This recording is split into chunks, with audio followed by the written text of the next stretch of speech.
গান্ধীর পথেই জাতীয় মুক্তি কিভাবে সম্ভব তার সম্পর্কে সঠিক ধারণা তিনি নিয়ে কিন্তু মণিভবন থেকে তিনি বেরোলেন না। দেশে তখন ত্রিবিধ আন্দোলন চলছে। অর্থাৎ মূল লাজপত রায়ের উদ্যোগে এই জাতীয় বিশ্ববিদ্যালয় 20 সালের ডিসেম্বরে কলকাতার প্রাগ থিয়েটারে একটি বিরাট ছাত্র সভা অনুষ্ঠিত হয়েছিল। সেখানে বক্তা ছিলেন মহাত্মা গান্ধী, মৌলানা মোহাম্মদ আলী, চিত্তরঞ্জন দাস আর অনেকে। এমনকি রবীন্দ্রনাথ মনে করতেন যে চিত্তরঞ্জন স্বেচ্ছাসেবক বাহিনী গঠনের উদ্দেশ্যেই বাংলাদেশের ভাবপ্রবণ ছাত্রদের নিয়ে এই জাতীয় বিশ্ববিদ্যালয় গড়ে তোলবার ব্যবস্থা করেছেন। সুভাষচন্দ্র বিলেত থেকে সিভিল সার্ভিসের পদে ইস্তফা দিয়েছেন এবং দেশে ফিরে সমাজ সেবায় আত্মনিয়োগ কেন্দ্র করে রবীন্দ্রনাথ সবুজ পত্র পত্রিকায় ছাত্র শাসনতন্ত্র নামে একটি প্রবন্ধ লিখেছিলেন।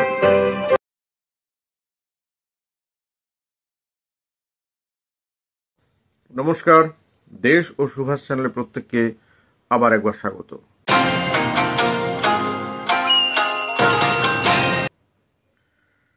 আমরা দেখলাম ইংল্যান্ডে সুভাষচন্দ্র আইসিএস পদত্যাগ করলেন বেশ কিছুটা দোনামোনার মধ্যে দিয়েই, কিন্তু একটা সময় তিনি ফার্ম ডিসিশন নিলেন। তিনি আরো দৃঢ় হলেন তার সংকল্পে যখন মা বললেন মহাত্মা গান্ধীর পথই তার ভালো লাগে। বম্বেতে মণিভবনে তিনি প্রথমেই গান্ধীজির সাথে দেখা করলেন। যদিও গান্ধীজির সাথে আলাপচারিতায় তিনি খুব বেশি কনফিডেন্স নিয়ে বেরোতে পারলেন না।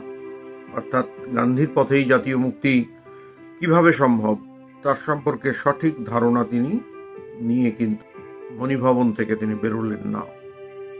গান্ধীর নির্দেশেই কলকাতায় এসে তিনি দেশবন্ধুর সাথে দেখা করবেন এবং শুধু গান্ধীর নির্দেশই বা বলি কি করে, তিনি তো দেশবন্ধুর সাথে অলরেডি পত্রযোগে যোগাযোগ করেছেন ইংল্যান্ড থেকে এবং দেশের কাজে নিজেকে সঁপে দেওয়ার কথা তিনি ব্যক্ত করেছেন। কলকাতায় ফিরে সুভাষচন্দ্র যখন এলেন, ঠিক সেই সময় ভারতবর্ষ তথা কলকাতায় ঠিক কি ব্যাপারগুলো ঘটছে সেগুলো সম্পর্কে একটু আলোকপাত করব। দেশে তখন ত্রিবিধ আন্দোলন চলছে। অর্থাৎ তিনটে মূল এজেন্ডা।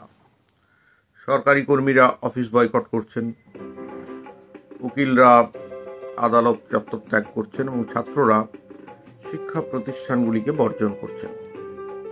বিদেশি শিক্ষা বর্জন করবার লক্ষ্যে বহু ছাত্র স্কুল কলেজ বয়কট শুরু করেছিল এবং তাদের বিকল্প ব্যবস্থা হিসেবে পড়াশোনার একটা ব্যবস্থা চালু করার জন্য জাতীয় বিশ্ববিদ্যালয় বিভিন্ন জায়গায় খোলা হচ্ছিল। পাঞ্জাবেও লালা লাজপত রায়ের উদ্যোগে এই জাতীয় বিশ্ববিদ্যালয় স্থাপিত হয়েছিল। বাংলাদেশেও এরকম বিশ্ববিদ্যালয় স্থাপনের কথা ভাবছিলেন দেশবন্ধু চিত্তরঞ্জন দাস। এই জন্য 1920 সালের ডিসেম্বরে কলকাতার প্রাগ থিয়েটারে একটি বিরাট ছাত্র সভা অনুষ্ঠিত হয়েছিল। সেখানে বক্তা ছিলেন মহাত্মা গান্ধী, মৌলানা মোহাম্মদ আলী, চিত্তরঞ্জন দাস আরো অনেকে। চিত্তরঞ্জনের ইচ্ছায় সেদিন সেই সভায় সভাপতিত্ব করেন ছাত্রদের মধ্যে প্রথম যে কলেজ ছেড়েছিল সাবিত্রী প্রসন্ন চট্টোপাধ্যায়। তার লেখা একটি গ্রন্থ আছে সুভাষচন্দ্র ও নেতাজি সুভাষচন্দ্র। সেখান থেকে জানা যায় যে কলেজ ছাড়ার পূর্বেই চিত্তরঞ্জন অধিকাংশ শিক্ষাবিদের সাথে কিন্তু দেখা করেছিলেন। এমনকি আচার্য প্রফুল্লচন্দ্রের দ্বারস্থ হয়েছিলেন। কিন্তু প্রফুল্লচন্দ্র সেই সময় সাংঘাতিকভাবে শারীরিক অসুস্থতায় ভুগছেন, সুতরাং তিনি হতাশ হয়ে ফিরে আসেন। 1921 সালে জানুয়ারি মাসে এই সকল ছাত্রদের নিয়ে কলকাতা বিদ্যাপীঠ এবং স্কুল পড়ুয়া ছাত্রদের জন্য বাংলাদেশে অসংখ্য যে জাতীয় বিদ্যালয় সেই সময় প্রতিষ্ঠিত হয়েছিল সেগুলি তত্ত্বাবধানের জন্য গৌড়ীয় সর্ববিদ্যায়তন একটি ইউনিভার্সিটি স্থাপন করা হয়। চিত্তরঞ্জন নিজে এই প্রতিষ্ঠানের নামকরণ করেন। মহাত্মা গান্ধী স্বয়ং এই বিদ্যাপীঠ ও বিদ্যায়তনের উদ্বোধন করেন। তবে গান্ধীজির যে অভিভাষণ ছিল তা তার বক্তব্যে মনে হয় এরূপ প্রতিষ্ঠানের বিশেষ কোনো সার্থকতা আছে বলে ব্যক্তিগতভাবে মনে করেন না। চিত্তরঞ্জন নিজে শারীরিক অসুস্থতার জন্য সেই সভায় উপস্থিত হতে পারেননি। ওয়েলিংটন স্কোয়ারে ফরবস ম্যানসনের 3 তলা একটি বাড়িতে মাসিক 1000 টাকার ভাড়ায় বঙ্গীয় প্রাদেশিক কংগ্রেস কমিটি, কলকাতা বিদ্যাপীঠ ও গৌড়ীয় সর্ববিদ্যায়তন এবং আয়ুর্বিজ্ঞান বিদ্যালয়ের কাজ শুরু হয়। এমনকি রবীন্দ্রনাথ মনে করতেন যে চিত্তরঞ্জন স্বেচ্ছাসেবক বাহিনী গঠনের উদ্দেশ্যেই বাংলাদেশের ভাবপ্রবণ ছাত্রদের নিয়ে এই জাতীয় বিশ্ববিদ্যালয় গড়ে তোলবার ব্যবস্থা করেছেন। তবে সাবিত্রীপ্রসন্ন চট্টোপাধ্যায় তার গ্রন্থে স্পষ্টতই উল্লেখ করেছেন যে একমাত্র জাতীয় শিক্ষার পাকা বুনিয়াদ পত্তনের লক্ষ্যেই চিত্তরঞ্জন এমন উদ্যোগ নিয়েছিলেন। কিন্তু নানান কারণে, নানান বিশৃঙ্খলতার জন্য বিদ্যাপীঠের ছাত্র অধ্যাপক সংখ্যা ক্রমশই কমে আসতে থাকে। গুটি কয়েক মানুষ বিফল মনোরথে এই প্রতিষ্ঠানটিকে কোনো রকমে টেনে নিয়ে যাচ্ছিলেন। ইতিমধ্যেই খবর আসে সুভাষচন্দ্র বিলেত থেকে সিভিল সার্ভিসের পদে ইস্তফা দিয়েছেন এবং দেশে ফিরে স্বদেশ সেবায় আত্মনিয়োগ করবেন বলেও জানিয়েছেন। প্রেসিডেন্সি কলেজে অধ্যাপক কোটেন সাহেবের ঘটনার পরিপ্রেক্ষিতে ছাত্র মহলে সুভাষচন্দ্রের একটা পরিচিতি হয়ে উঠেছিল। এই ঘটনাকে কেন্দ্র করে রবীন্দ্রনাথ সবুজ পত্র পত্রিকায় ছাত্র শাসনতন্ত্র নামে একটি প্রবন্ধ লিখেছিলেন। এই প্রবন্ধেও আমাদের মনে সুভাষচন্দ্র সম্পর্কে যথেষ্ট বিস্ময় ও অনুরাগের সৃষ্টি হয়। পড়ে দেখতে পারেন আপনারা। প্রায় একই সময় সুভাষচন্দ্র বসু আইসিএস পদত্যাগ করলেন আর কিরণ শঙ্কর রায় ব্যারিস্টার হয়ে দেশে ফিরলেন। কিরণ শঙ্কর মূলত ছিলেন একজন সাহিত্যিক ও সুরসিক।